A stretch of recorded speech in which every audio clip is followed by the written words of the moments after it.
BDR হত্যা মামলায় ১৫২ জনের মধ্যে ১৩৯ জনের ফাঁসির আদেশ হাইকোর্টে বহাল, যাবজ্জীবন ১৮৫ জনের। গোয়েন্দা সংস্থার ব্যর্থতা খতিয়ে দেখা উচিত পর্যবেক্ষণ আদালতের। অনিশ্চয়তার দোলাচলে রোহিঙ্গা প্রত্যাবাসন, জাতিগত স্বীকৃতি ছাড়া ফিরতে নারাজ মাতৃভূমিতে। ৯২ চুক্তির অনুসরণ প্রহসন বলছেন ভুক্তভোগীরা। কক্সবাজারে ২১ দেশের অংশগ্রহণে প্রথমবারের মতো বহুপাক্ষিক আন্তর্জাতিক সামুদ্রিক মহড়া। সাগরের নিরাপত্তায় IONS-কে কার্যকর ভূমিকা রাখার আহ্বান রাষ্ট্রপতির। রাজনীতি নয় বরং বিএনপি এখন গভীর খাদের কিনারে, মন্তব্য আওয়ামী লীগের। আবারও জোর করে ক্ষমতায় আসতে মরিয়া সরকারি দল, পাল্টা জবাব বিএনপির। এবং পারিবারিক কলহের জেরেই চট্টগ্রামে আইনজীবী হত্যাকাণ্ড, খুনের সঙ্গে সরাসরি জড়িত দ্বিতীয় স্ত্রী সহ ৬ জন। ব্রিফিংয়ে পিবিআই।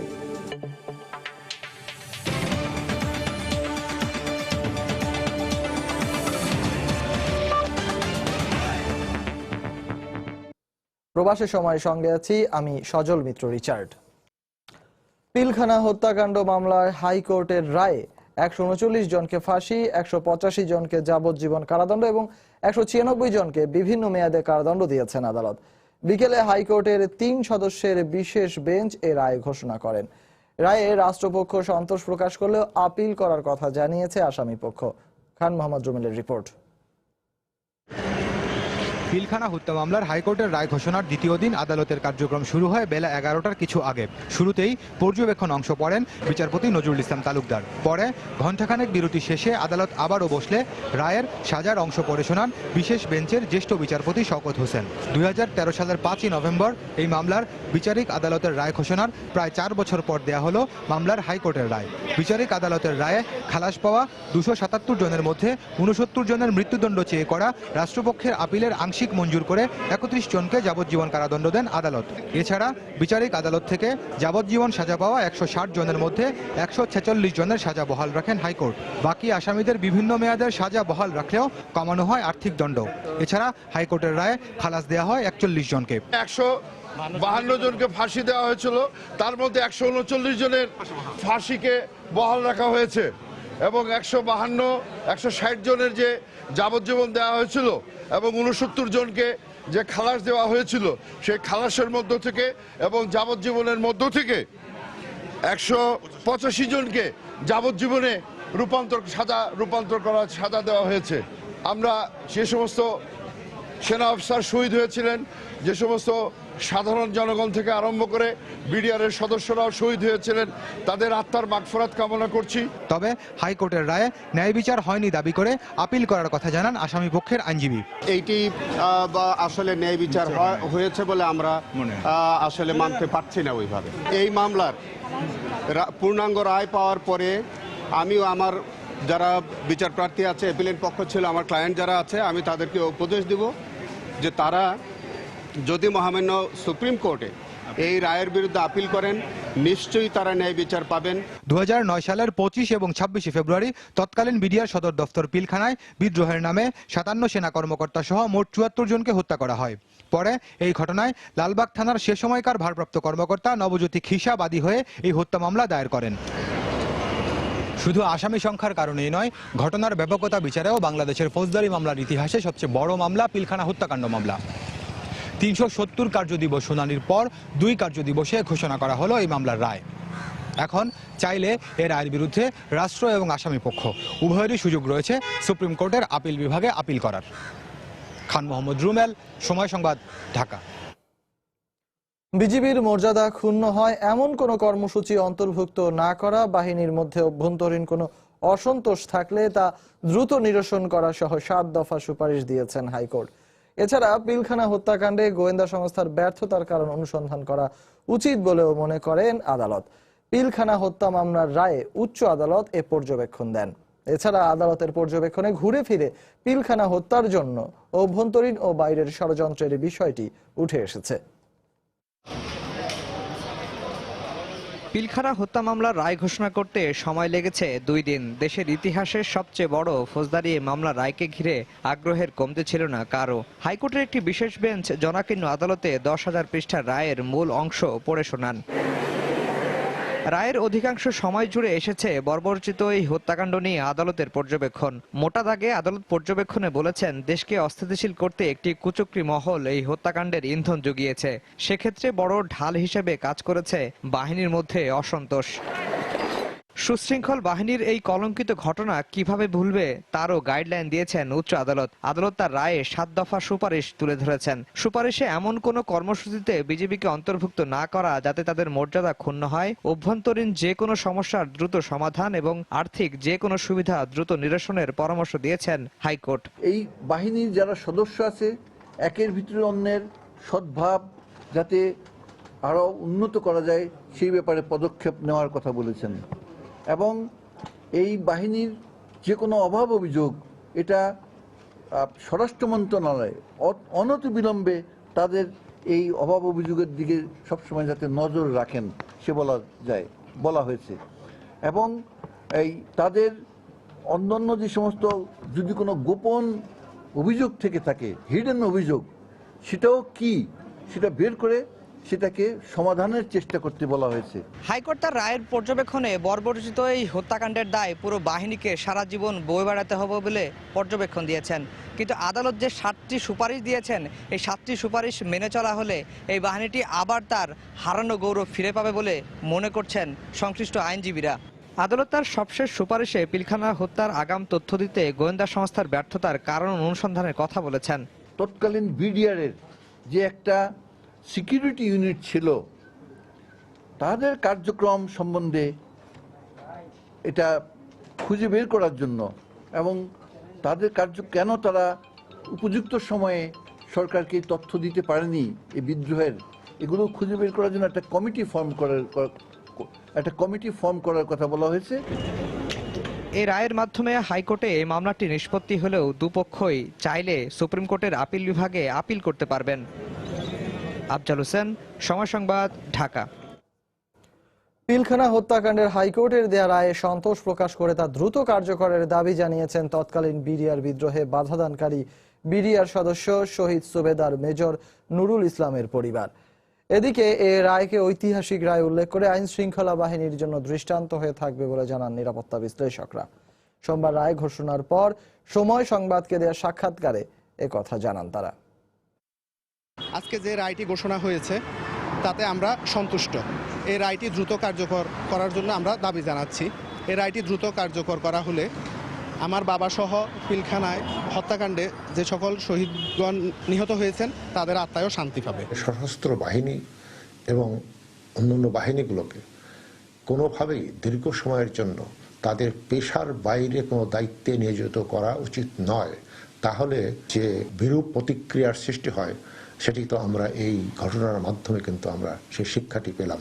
আগামীতে সমস্ত বাহিনীগুলোর ভিতরে শৃঙ্খলা রক্ষার স্বার্থে এই বিচারের রায়টি উদাহরণ হিসাবে কাজ করবে। এবার রোহিঙ্গা প্রসঙ্গ। অনিশ্চয়তার দোলাচলে রোহিঙ্গা প্রত্যাবাসন। ক্যাম্পের জীবন থেকে বেরিয়ে নিজ ভূমিতে ফিরতে চাওয়া রোহিঙ্গারা চান মিয়ানমারের নাগরিকত্ব, কিন্তু 92-এর অনুসরণের চুক্তির সিদ্ধান্তকে প্রহসন বলে মনে করেন ক্যাম্পের রোহিঙ্গা ও কূটনৈতিক বিশ্লেষকরা। ওমর ফারুকের ক্যামেরায় উখিয়া থেকে সেলিয়া সুলতানার রিপোর্ট। মোহাম্মদ জলিল 92-এ একবার ফিরে গিয়েছিলেন মিয়ানমারে। বছর ঘুরতে না ঘুরতেই মিয়ানমার সেনাদের নির্যাতনের শিকার হয়ে আবারও বাংলাদেশের আশ্রয় শিবিরে ফিরেছেন জীবন বাঁচাতে। এমন অভিজ্ঞতা পুরনো ক্যাম্পে অহরহ।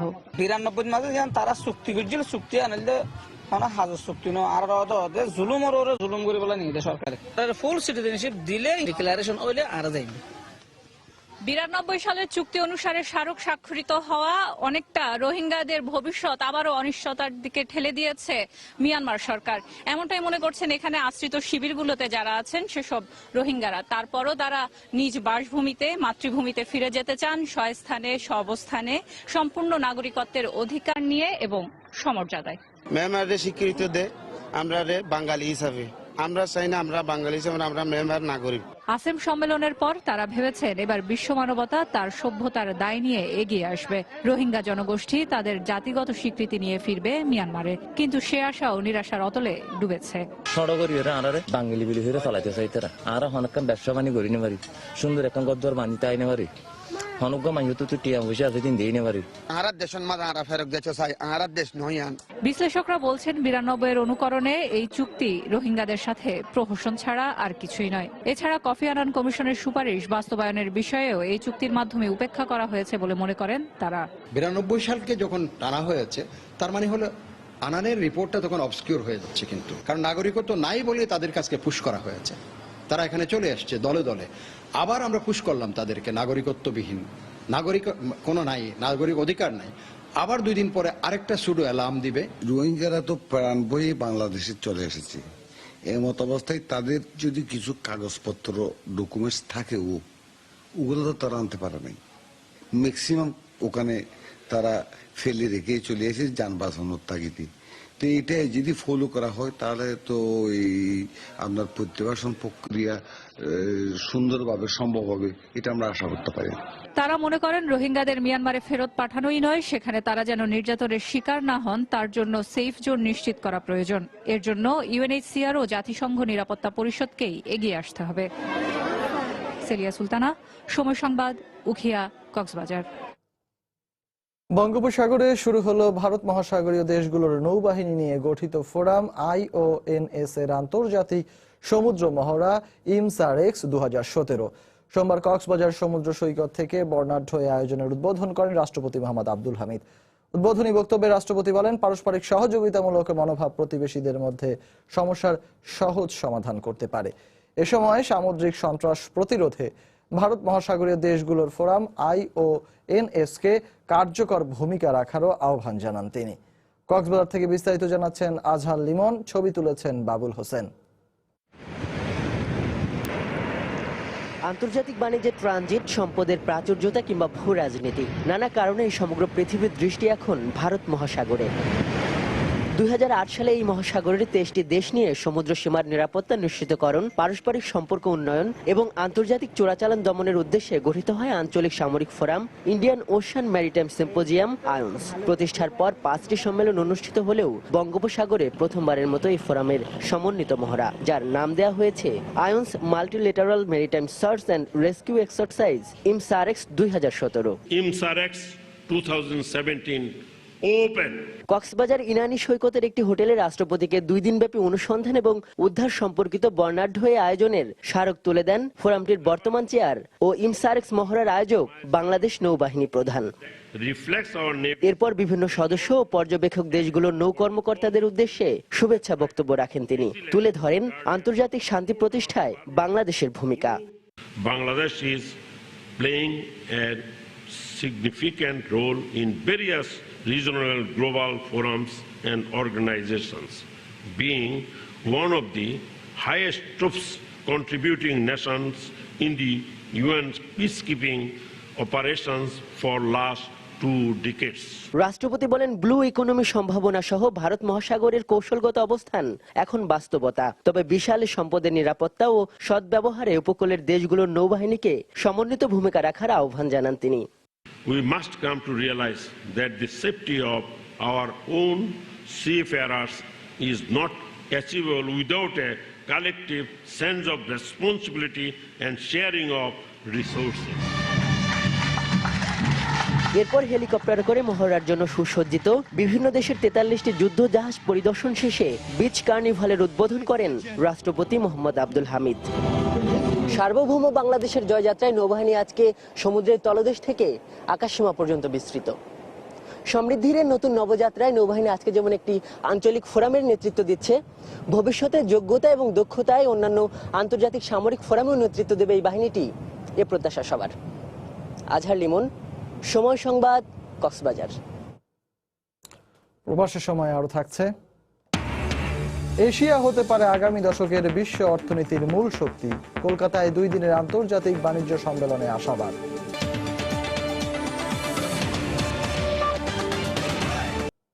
দেশের অর্থনৈতিক উন্নয়নে বেসরকারি খাতের ভূমিকার প্রশংসা করে প্রধানমন্ত্রী শেখ হাসিনা বলেছেন, আওয়ামী লীগ সবসময় এই খাতে উন্নয়নে সহায়তা দিয়েছে। সকালে প্রধানমন্ত্রীর কার্যালয়ে বেসরকারি ব্যাংক মালিকদের সংগঠন BAB সহ বিভিন্ন সংগঠনের পক্ষ থেকে প্রধানমন্ত্রীর ত্রাণ তহবিলে শীতার্ত জনগণের জন্য কম্বল প্রদান অনুষ্ঠানে এই কথা বলেন প্রধানমন্ত্রী। এর আগে সোমবার বেলা 12টায় পেট্রোল বোমার আঘাতে নিহতদের পরিবারের সদস্য ও আহতদের আর্থিক সহায়তার চেক তুলে দেন প্রধানমন্ত্রী। এ সময় বিগত জাতীয় সংসদ নির্বাচন ঠেকানোর নামে সহিংসতায় বোমার আঘাতে হতাহত পরিবারগুলোর প্রতি সমবেদনা জানান প্রধানমন্ত্রী। এছাড়াও বিভিন্ন সময় জঙ্গি হামলায় যারা প্রাণ হারিয়েছেন সেই পরিবারগুলোর সদস্যদেরও সহায়তার চেক হস্তান্তর করেন শেখ হাসিনা। এরপর বেসরকারি ব্যাংক মালিকদের সংগঠন বিএবি সহ বিভিন্ন প্রতিষ্ঠানের পক্ষ থেকে প্রধানমন্ত্রীর ত্রাণ তহবিলে দেয়া হয় কম্বল এবং সেটি গ্রহণ করেন প্রধানমন্ত্রী শেখ হাসিনা। অনুষ্ঠান শেষে প্রধানমন্ত্রীর প্রেস সচিব সাংবাদিকদের জানান 33টি ব্যাংকের পক্ষ থেকে 18 লাখ পিস কম্বল দেয়া হয়েছে।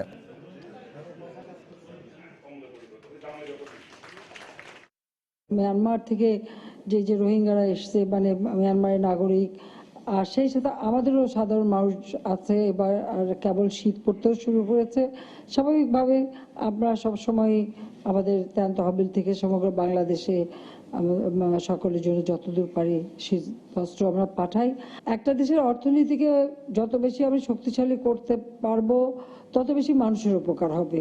আপনারা আপনাদের ব্যাংকের কাজগুলি সততা নিষ্ঠার সাথে করে এই যে মানুষের প্রতি সেবা করার মনোভাবটা, সেই দিকটার জন্য একটু ঠিক থাকে। বরেন্দ্র বহুমুখী উন্নয়ন কর্তৃপক্ষ আইন 2017-এর খসড়ায় নীতিগত অনুমোদন দিয়েছে মন্ত্রিসভা। সোমবার প্রধানমন্ত্রীর কার্যালয়ে মন্ত্রিসভার বৈঠকে এতে অনুমোদন দেওয়া হয়। সকাল 10টায় প্রধানমন্ত্রী শেখ হাসিনার সভাপতিত্বে বৈঠকটি অনুষ্ঠিত হয়। নতুন এই আইন অনুযায়ী রাজশাহী ও রংপুর বিভাগের সব জেলা নিয়ে বরেন্দ্র উন্নয়ন কর্তৃপক্ষ পরিচালিত হবে। এসব এলাকার সব সংসদ সদস্যদের নিয়ে গঠিত হবে আইনটির পরিচালনা পর্ষদ। এছাড়া এখন থেকে 12 ডিসেম্বর জাতীয় তথ্য ও যোগাযোগ প্রযুক্তি দিবস হিসেবে পালনের প্রস্তাবে অনুমোদন দেয় মন্ত্রিসভা। বৈঠক শেষে সচিবালয়ে মন্ত্রী পরিষদ সচিব মোহাম্মদ শফিউল আলম ব্রিফিংয়ে সাংবাদিকদের এ তথ্য তুলে ধরেন।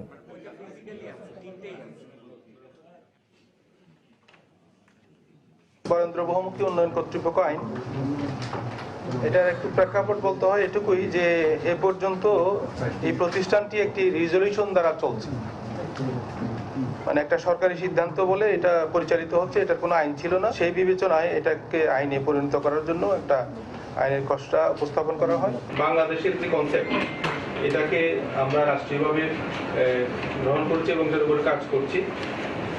এটাকেই মানে অনেকটা স্মরণীয় করার জন্য 12 ডিসেম্বরকে জাতীয় তথ্য যোগাযোগ প্রযুক্তি দিবস বা ন্যাশনাল আইসিটি ডে হিসেবে ঘোষণার একটা প্রস্তাব আসছে। রাজনীতি বা গণতন্ত্র নয়, বরং বিএনপি এখন গভীর খাদের কিনারে বলে মন্তব্য করেছেন আওয়ামী লীগের সাধারণ সম্পাদক ওবায়দুল কাদের। সোমবার ঢাকা মেডিকেল কলেজ হাসপাতালে ডাক্তার মিলনের 27তম শাহাদাত বার্ষিকীতে শ্রদ্ধা নিবেদন শেষে এ মন্তব্য করেন তিনি। এদিকে রাজধানীতে এক অনুষ্ঠানে বিএনপির মহাসচিব মির্জা ফখরুল ইসলাম বলেন, সুষ্ঠু নির্বাচন করার সাহস আওয়ামী লীগের নেই বলেই আবারও জোর করে ক্ষমতায় আসতে চায় দলটি। ডাক্তার মিলনের 27তম শাহাদাত বার্ষিকীতে তার স্মৃতিস্তম্ভে শ্রদ্ধা নিবেদন করেন আওয়ামী লীগ ও সহযোগী সংগঠনের নেতাকর্মীরা। এরপরে শ্রদ্ধা নিবেদন করেন তার পরিবারের সদস্যরা। এ সময় মিলন হত্যার বিচার দাবি করেন তারা। কেবল মিলন শহীদ হয় না, 9 বছরের গণতান্ত্রিক আন্দোলনে আরো অনেক শহীদ হয়েছে, তাদের কারো হত্যারই বিচার হয়নি। তো এই বিচার না হওয়ার কারণে আমাদের শহীদ পরিবারগুলি আজকের এই রাজনৈতিক পরিস্থিতি দেখে, এরশাদকে পুনঃপ্রতিষ্ঠিত দেখে আমরা আসলে কষ্ট পাই। ডাক্তার মিলনের স্মৃতিস্তম্ভে শ্রদ্ধা নিবেদন করে আওয়ামী লীগের সাধারণ সম্পাদক ওবায়দুল কাদের বলেন, সাম্প্রদায়িক শক্তির সাথে আতাত করায় গণতন্ত্রের পথে হাঁটছে না বিএনপি। গণতন্ত্র খাদের কিনারে আসেনি, গভীর খাদের কিনারে এসেছে বিএনপি রাজনীতি। যদি বিএনপি সাম্প্রদায়িক অপশক্তির সাথে নির্বাচনী আতাত না করত, তাহলে আমাদের যে শক্তির কথা বলা হচ্ছে তাদের সাথে আমাদের অ্যালায়েন্স করার কথা ছিল না। এটা স্ট্র্যাটেজিক ঐক্য, কৌশলগত ঐক্য, এটা আদর্শগত ঐক্য। এদিকে রাজধানীতে এক আলোচনায় বিএনপির মহাসচিব মির্জা ফখরুল ইসলাম আলমগীর বলেন, বর্তমান সংসদ ভেঙে দিয়ে নিরপেক্ষ সরকারের অধীনে নির্বাচন না দিলে চলমান সংকটের সমাধান হবে না। আপনারা ক্ষমতায় থাকবেন, ডুগডুগি বাজাবেন আর সবকে নিয়ন্ত্রণ করবেন, করে আপনি ইলেকশন করে আবার ক্ষমতায় যাবেন, সেই স্বপ্ন দেখছেন আপনারা। করেন না ভাই, আপত্তিটা কোথায়? নির্বাচন দেন, জনগণ ভোট দিক, ক্ষমতায় আসেন, করেন। সেটা আপনারা করবেন না, কারণ ওই নির্বাচন করার সাহস আপনাদের নাই। আমাদের ঐক্য সৃষ্টি করতে হবে, সংগঠন সৃষ্টি করতে হবে এবং আন্দোলনের মুখে এই নির্বাচনে যেতে হবে এবং সেখানে আমাদের জয়লাভ করতে হবে। যে নামেই হোক নির্বাচনকালীন সহায়ক সরকারের অধীনেই আগামী নির্বাচন দিতে বাধ্য করা হবে বলে মন্তব্য করেন মির্জা ফখরুল। আহমেদ সালেহীন, সময় সংবাদ, ঢাকা। রংপুর সিটি কর্পোরেশন নির্বাচনের পরিবেশ সুষ্ঠু রয়েছে বলে মাঠ পর্যায় থেকে প্রতিবেদন এসেছে নির্বাচন কমিশনে। আগামী 7 ডিসেম্বর সেখানকার আইন শৃঙ্খলা পরিস্থিতি নিয়ে বৈঠক করবেন প্রধান নির্বাচন কমিশনার। সোমবার নির্বাচন কমিশনের সভা শেষে একথা জানান কমিশন সচিব হেলাল উদ্দিন আহমেদ। এই নির্বাচনে একটি ওয়ার্ডের পরিবর্তে শুধু একটি কেন্দ্রে ইভিএম ব্যবহার করা হবে বলেও জানান ইসি সচিব। রংপুর সিটি কর্পোরেশনের বর্তমান যে পরিস্থিতি খুবই সন্তোষজনক, আচরণ বিধিমালা লঙ্ঘিত হয়েছে এই ধরনের কোনো সংবাদ নির্বাচন কমিশনের গোচরভুক্ত হয়নি। প্রধান নির্বাচন কমিশনার উনি আগামী 7 তারিখে ওখানে প্রার্থীদের সাথে বৈঠক করবেন এবং আইন শৃঙ্খলা রক্ষা বাহিনী যারা আছে তাদের সাথে বৈঠক করবেন। জাতীয় পরিচয়পত্র হারানো গিয়েছে বা নষ্ট হয়ে গেছে, এগুলো 10টি আঞ্চলিক পর্যায়ে অফিসগুলোতে প্রিন্ট করার সিদ্ধান্ত গৃহীত হয়েছে। প্রবাসের সময় আরো থাকছে, মিয়ানমার সফরে পোপ ফ্রান্সিস, গুরুত্ব পাবে রোহিঙ্গা ইস্যু, 30 নভেম্বর আসবেন বাংলাদেশে।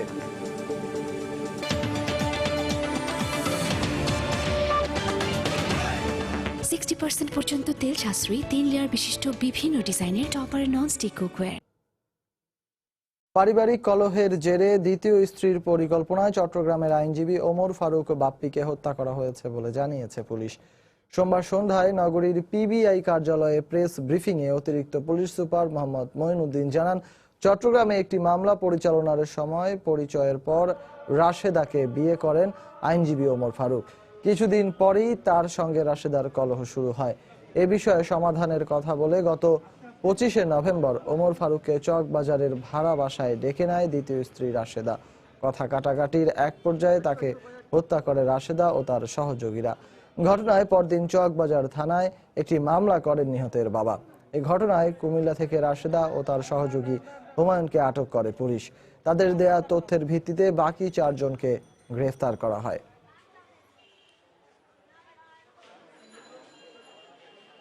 এই অ্যাডভোকেট সাহেবকে প্রথমে মুখের মধ্যে টিউব লাগায়, পরবর্তী পর্যায়ে হাত পা বাঁধে, এক পর্যায়ে তারা সবাই সম্মিলিতভাবে তাকে শ্বাসরোধ করে হত্যা করে।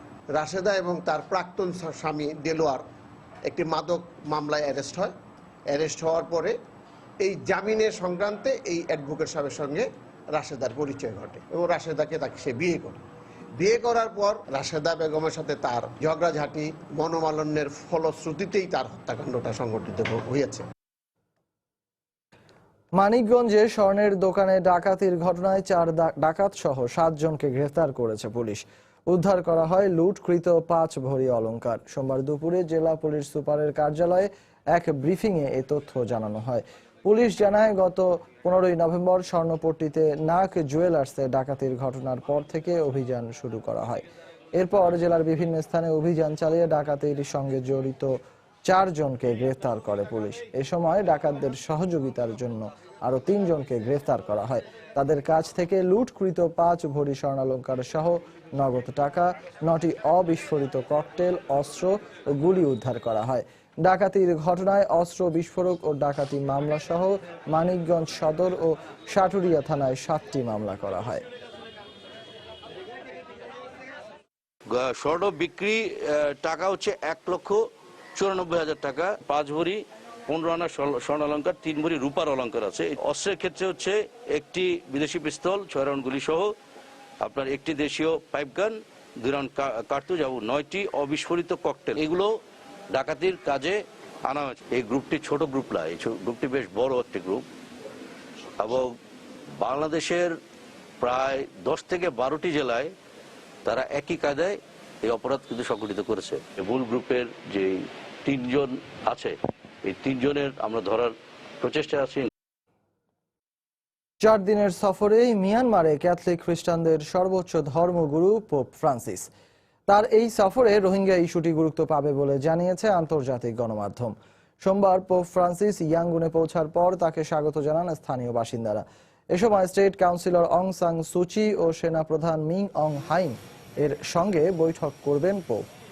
এতে রোহিঙ্গা সমস্যা নিয়ে আলোচনার কথাও রয়েছে, যদিও সফরের আগেই তাকে রোহিঙ্গা শব্দটি ব্যবহার না করার পরামর্শ দেয় মিয়ানমারের কার্ডিনাল। এর আগে পোপ ফ্রান্সিস এই অঞ্চলে তার সফরের ঘোষণা দেওয়ার সময় রোহিঙ্গাদের মঙ্গল কামনায় প্রার্থনা করেন। এদিকে রোহিঙ্গা সংকট সমাধানে চীনের মধ্যস্থতার মধ্যেই দেশটিতে সফরে যাচ্ছেন মিয়ানমারের স্টেট কাউন্সিলর অং সান সুচি। সোমবার দেশটির রাষ্ট্রীয় গণমাধ্যম শিগগিরই তার বেইজিংয়ে যাওয়ার কথা জানালেও নির্দিষ্ট কোনো তারিখ জানানো হয়নি। সম্প্রতি বাংলাদেশ ও মিয়ানমার সফরে গিয়ে রোহিঙ্গা সংকট সমাধানে 3 দফা প্রস্তাব দেন চীনের পররাষ্ট্রমন্ত্রী ওয়াং ই।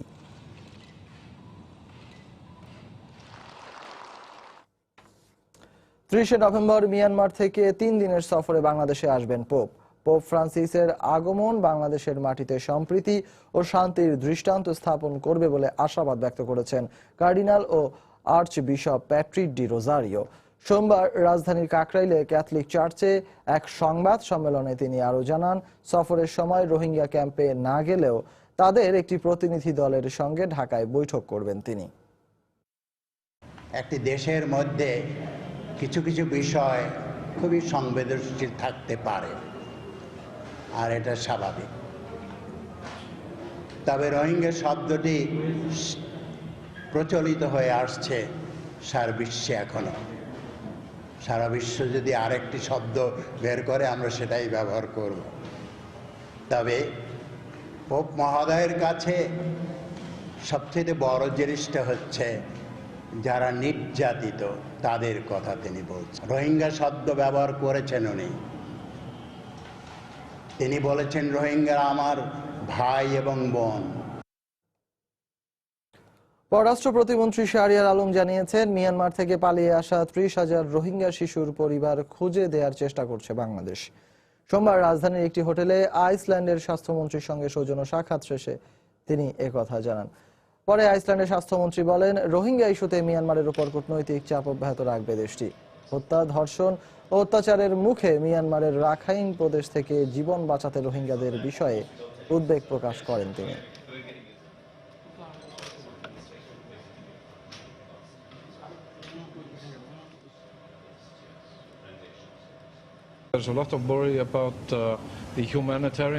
কক্সবাজারের শরণার্থী শিবিরে আশ্রয় নেওয়া অসংখ্য মানুষ নিয়ে আইসল্যান্ড উদ্বিগ্ন।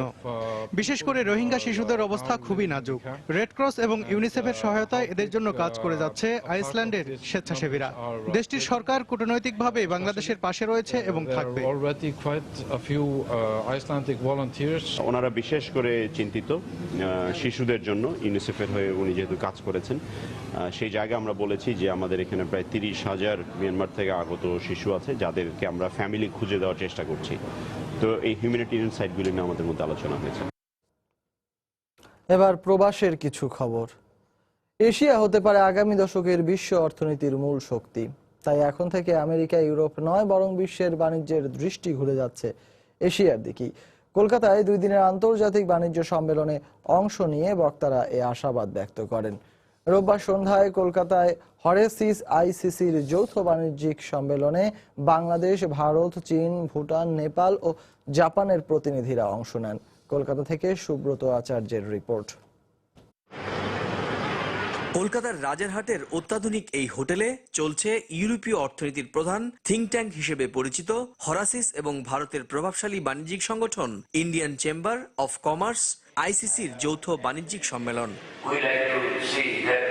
সম্মেলনে অংশ নিয়ে বাণিজ্যমন্ত্রী জানান, বাংলাদেশ 2021 সাল নাগাদ $60 বিলিয়ন রপ্তানি লক্ষ্যমাত্রা হাতে নিয়েছে। রপ্তানি ছিল $14 বিলিয়ন আমরা দায়িত্ব নেবার আগে। এখন সেই রপ্তানি হয়েছে 38.5 বিলিয়ন। বিদ্যুৎ ছিলই না, এখন সেটা প্রায় 16,000 মেগাওয়াটের মতো। আমাদের রিমিটেন্স $15 বিলিয়ন। আমাদের এক্সপোর্ট অল টুগেদার $38.5 বিলিয়ন হয়েছে লাস্ট ইয়ারে পণ্য এবং সেবা খাত নিয়ে। এই সম্মেলনের মধ্য দিয়ে বিভিন্ন দেশের সঙ্গে বাণিজ্যিক সম্পর্কে ত্রুটি বিচ্যুতিগুলো সংশোধন করা যাবে বলে মনে করেন প্রধানমন্ত্রীর অর্থনৈতিক বিষয়ক উপদেষ্টা ডক্টর মশিউর রহমান। বহু দেশের ভিতরে ট্যারিফ, ট্রেড রুলস ইত্যাদি যদি হারমোনাইজড হয় সেটাই আমাদের benefit. Bharat Bangladesh chamber of commerce and ইন্ডাস্ট্রিজের সভাপতি মাতলুব আহমেদ বলেন, আর কয়েক বছর পরেই বিনিয়োগকারীরা ইউরোপ আমেরিকা থেকে দৃষ্টি সরিয়ে এশিয়ার দিকে নজর দেবে। ভারত এবং চায়না এই দুটো এশিয়ার লিডারশিপে আসছে। আমরা চাই ভারত এগিয়ে যাক। আমি প্রথমবারের মতো এই সম্মেলনে এসেছি। আশা করি রাজনৈতিক এবং বাণিজ্যিক নেতারা আলোচনার মাধ্যমে এশিয়ার সার্বিক অর্থনৈতিক উন্নয়নের বিষয়ে ফলপ্রসূ আলোচনা করতে পারবে। সোমবার সন্ধ্যায় শেষ হবে 2 দিনের এই বাণিজ্য সম্মেলন। গত বছর থাইল্যান্ডের রাজধানী ব্যাংককে প্রথমবারের মতো এই বাণিজ্যিক সম্মেলন অনুষ্ঠিত হয়। সুব্রত আচার্য, সময় সংবাদ, কলকাতা। জমকালো আয়োজনের মধ্য দিয়ে মালয়েশিয়ায় বাংলাদেশি শিক্ষার্থীদের সাংস্কৃতিক অনুষ্ঠান বাংলাদেশি স্টুডেন্টস নাইট 2017 অনুষ্ঠিত হয়েছে। রোববার সন্ধ্যা 6:30 ইউনিভার্সিটি মালয়া দেওয়ান টুঙ্কুর চ্যান্সেলরে হয় এ উৎসব।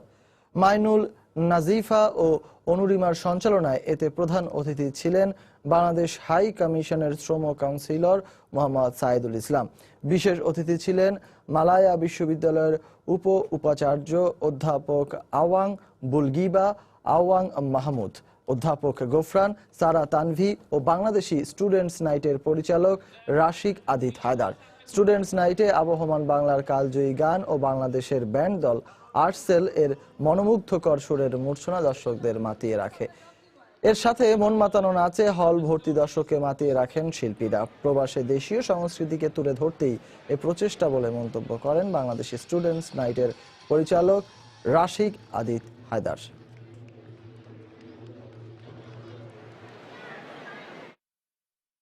সৌদি আরবের জেদ্দায় ঢাকা জেলা বিএনপির সাধারণ সম্পাদক, বিএনপির নির্বাহী কমিটির সদস্য ও নবাবগঞ্জ উপজেলা চেয়ারম্যান খন্দকার আবু আশফাককে সম্বর্ধনা দিয়েছে জেদ্দাস্থ ঢাকা দোহার নবাবগঞ্জ প্রবাসীরা। জেদ্দা কাবাবিশ হোটেলে আয়োজিত অনুষ্ঠানে সভাপতিত্ব করেন ঢাকা দোহার উপজেলার প্রবাসী ব্যবসায়ী আনোয়ার হোসেন মোল্লা। গোলাম কিবরিয়া ও কবির হাসানের যৌথ সঞ্চালনায় অনুষ্ঠানে প্রধান অতিথি ছিলেন সৌদি আরব পশ্চিমাঞ্চল বিএনপির সভাপতি আহমেদ আলী মুকিব। প্রধান বক্তা ছিলেন জেদ্দায় মহানগর বিএনপির আহ্বায়ক MA আজাদ চয়ন। সভায় পশ্চিমাঞ্চল বিএনপির অঙ্গ ও সহযোগী সংগঠনের বিপুল সংখ্যক নেতাকর্মী উপস্থিত ছিলেন। বক্তারা আগামী নির্বাচনে ঢাকা দোহার নবাবগঞ্জ উপজেলার খন্দকার আশফাকের নেতৃত্বে ঐক্যবদ্ধ হয়ে কাজ করার প্রতিশ্রুতি ব্যক্ত করেন এবং খন্দকার আশফাককে বিজয়ী সংসদ সদস্য হিসেবে দেখার দাবি জানান। আওয়ামী লীগ নেতা আখতারুজ্জামান চৌধুরী বাবুর ৫ম মৃত্যুবার্ষিকী উপলক্ষে আখতারুজ্জামান চৌধুরী ফাউন্ডেশনের উদ্যোগে সংযুক্ত আরব আমিরাতের শারজায় এক স্মরণ সভা ও দোয়া মাহফিলের আয়োজন করা হয়েছে। সভায় প্রধান অতিথি ছিলেন চট্টগ্রাম দক্ষিণ জেলা আওয়ামী লীগের সভাপতি মোসলেম উদ্দিন আহমদ। তিনি বলেন, মুক্তিযুদ্ধের অন্যতম সংগঠক, বাংলাদেশ আওয়ামী লীগের সাবেক প্রেসিডিয়াম সদস্য ও বঙ্গবন্ধুর ঘনিষ্ঠ সহচর আখতারুজ্জামান চৌধুরী বাবু জীবনের বেশিরভাগ সময় দেশের কল্যাণে কাজ করেছেন। তার অবদান জাতি আজীবন মনে রাখবে বলে মন্তব্য করেন তিনি। সংগঠনের সাধারণ সম্পাদক M সালাউদ্দিন চৌধুরীর সঞ্চালনায় এতে প্রধান বক্তা ছিলেন দুবাই বঙ্গবন্ধু পরিষদ ভারপ্রাপ্ত সভাপতি কাজী মোহাম্মদ আলী। বক্তব্য দেন ফাউন্ডেশনের সিনিয়র সহ সভাপতি MA করিম, লায়ন নজরুল ইসলাম তালুকদার ও ইসমাইল গনি চৌধুরী। আলোচনা শেষে মুসলিম উম্মার শান্তি কামনা করে বিশেষ মোনাজাত করা হয়। পবিত্র ঈদে মিলাদুন্নবী উপলক্ষে সংযুক্ত আরব আমিরাতের শারজায় বাংলাদেশি স্পেয়ার পার্টস ব্যবসায়ীদের উদ্যোগে এক আলোচনা সভার আয়োজন করা হয়েছে। সংগঠনের সভাপতি শাহাদাত হোসেনের সভাপতিত্বে ও সাধারণ সম্পাদক জাহাঙ্গীর আলমের সঞ্চালনায় সভায় প্রধান অতিথি ছিলেন দুবাইয়ে নিযুক্ত বাংলাদেশের commercial councillor doctor Rafiq Ahmed. বিশেষ অতিথি ছিলেন জনতা ব্যাংকের ব্যবস্থাপক মাহবুব আলম, অ্যাসোসিয়েশনের সহ সভাপতি কাজী সেলিম। আলোচনা সভা শেষে মুসলিম উম্মার সুখ শান্তি কামনা করে বিশেষ মোনাজাত করা হয়। ব্রাহ্মণবাড়িয়ার মেদির হাওরের আটাউরি বিলে শুরু হয়েছে 3 দিনব্যাপী মাছ ধরা উৎসব। ছোট ছোট নৌকা নিয়ে উৎসব মুখর পরিবেশে হাওরে জাল ফেলছেন জেলেরা, আর জালে বিভিন্ন প্রজাতির মাছ ধরা পড়ায় খুশি তারা। উজ্জ্বল চক্রবর্তীর পাঠানো তথ্য ও জুয়েলুর রহমানের ছবি নিয়ে ডেস্ক রিপোর্ট। ব্রাহ্মণবাড়িয়ার নাসিরনগর উপজেলার আটাউরি বিলে যেদিকে চোখ যায় শুধু পানি আর পানি। বিস্তীর্ণ দিগন্ত জুড়ে থাকা জলরাশির বুকে শত শত নৌকা নিয়ে মাছ ধরার উৎসবে মেতে উঠেছেন জেলেরা। তাদের জালে ধরা পড়ছে পাবদা, চাপিলা, পুঁটি, রুই ও বোয়াল সহ বিভিন্ন প্রজাতির মাছ। বছরের একটি নির্দিষ্ট দিনে মাছ ধরার সুযোগ পেয়ে খুশি তারা। জাল ভাই সেটা বোয়াল, আলুনি, ভাইব দেয়া, গজার, তোমার গুলা এগুলা মাছ হয়েছে। আজকে আমার কাছে খুব আনন্দ লাগতেছে। খুশি যেটা পাইছি তা আল্লাহ দিলে খুশি। গুছা কাগজ যা সব পাইছি আমরা, খুব আনন্দ লাগতেছে আমরা লাগি। ঐতিহ্যবাহী এ মাছ ধরা উৎসবকে উপভোগ সহ মাছ ক্রয়ের জন্য জেলার বিভিন্ন স্থান থেকে আসা দর্শনার্থীরা ভিড় করছেন হাওর পাড়ে। খুব ভালো লাগতেছে, আমাদের কাছে দেখে অনেক আনন্দ মনে হচ্ছে। আমরা প্রতি বছরে আসি দেখার জন্য, কিছু মাছ কেনার জন্য আমরা আসি। প্রতি বছর বাংলা অগ্রহায়ণ মাসের মাঝামাঝি সময়ে মেদি হাওরের আটাউরি বিল মাছ ধরার জন্য উন্মুক্ত করা হয় বলে জানিয়েছেন উপজেলা নির্বাহী কর্মকর্তা। বছরের বিশেষ একটি দিনে সকল জেলের জন্য উন্মুক্ত করা হয় এবং তারা উৎসব সহকারে আনন্দ যুগে সবাই মিলে একযোগে আজকের দিনে তারা এখান থেকে মাছ আহরণ করে এবং তারা বাইরে এগুলি বিক্রি করে। উপজেলা মৎস্য অফিসের তথ্য মতে 500 একরের বেশি দীর্ঘ মেদির হাওরের আটাউরি বিলে প্রতি মৌসুমে অন্তত 10 কোটি টাকার মাছ আহরণ করা হয়। সময় সংবাদ, ব্রাহ্মণবাড়িয়া। মিস ইউনিভার্সের এবারের আসরে ছড়ালো আফ্রিকান সৌরভ। বিশ্বের 92টি দেশের সুন্দরীদের হটিয়ে আন্তর্জাতিক প্রতিযোগিতার মুকুট জিতলেন দক্ষিণ আফ্রিকার ডেমি লেইনেল পিটার। যুক্তরাষ্ট্রের লাস ভেগাসে জমকালো অনুষ্ঠানে তাকে পরিয়ে দেয়া হয় বিজয় মুকুট। প্রতিযোগিতায় প্রথম রানার আপ হয়েছেন কলম্বিয়ার লরা গঞ্জালেস, দ্বিতীয় রানার আপ হন জামাইকার দবিনা বেনেট। অনুষ্ঠানে তখন টান টান উত্তেজনা। এরপর কয়েক সেকেন্ডের অপেক্ষার পরই আসে সেই শুরু হওয়া বিশ্বের সুন্দরীদের এই প্রতিযোগিতার 66তম আসরের মুকুট জিতলেন ডেমি লেইনেল পিটার। সাদিয়া আফরিন, সময় সংবাদ।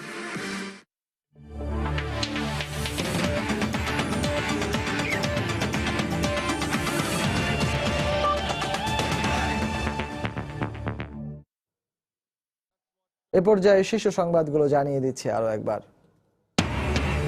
বিডিআর হত্যা মামলায় 152 জনের মধ্যে 139 জনের ফাঁসির আদেশ হাইকোর্টে বহাল। যাবজ্জীবন 185 জনের। গোয়েন্দা সংস্থার ব্যর্থতা খতিয়ে দেখা উচিত পর্যবেক্ষণ আদালতের। অনিশ্চয়তার দোলাচলে রোহিঙ্গা প্রত্যাবাসন, জাতিগত স্বীকৃতি ছাড়া ফিরতে নারাজ মাতৃভূমিতে। 92 চুক্তির অনুসরণ প্রহসন বলছেন ভুক্তভোগীরা। কক্সবাজারে 21 দেশের অংশগ্রহণে প্রথমবারের মতো বহুপাক্ষিক আন্তর্জাতিক সামুদ্রিক মহড়া। সাগরের নিরাপত্তায় আইওএনএসকে কার্যকর ভূমিকা রাখার আহ্বান রাষ্ট্রপতির। রাজনীতি নয় বরং বিএনপি এখন গভীর খাদের কিনারে, মন্তব্য আওয়ামী লীগের। আবারও জোর করে ক্ষমতায় আসতে মরিয়া সরকারি দল, পাল্টা জবাব বিএনপির।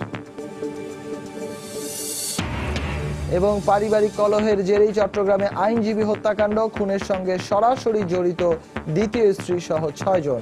ব্রিফিং এ পিবিআই। এই ছিল প্রবাসের সময়। যে কোনো খবর পেতে ভিজিট করুন সময়নিউজ.tv। যে কোনো বাংলা লিংক ও রবি নম্বর থেকে সময় সংবাদের খবর, অনুষ্ঠান সূচি জানতে এবং যে কোনো তথ্য সময় সংবাদকে জানাতে ডায়াল করুন 16242 নম্বরে। এছাড়া এইমাত্র পাওয়া খবর আপনার মোবাইলে পেতে SMS করুন *BN লিখে পাঠিয়ে দিন 16242 নম্বরে। সঙ্গে থাকুন সময়।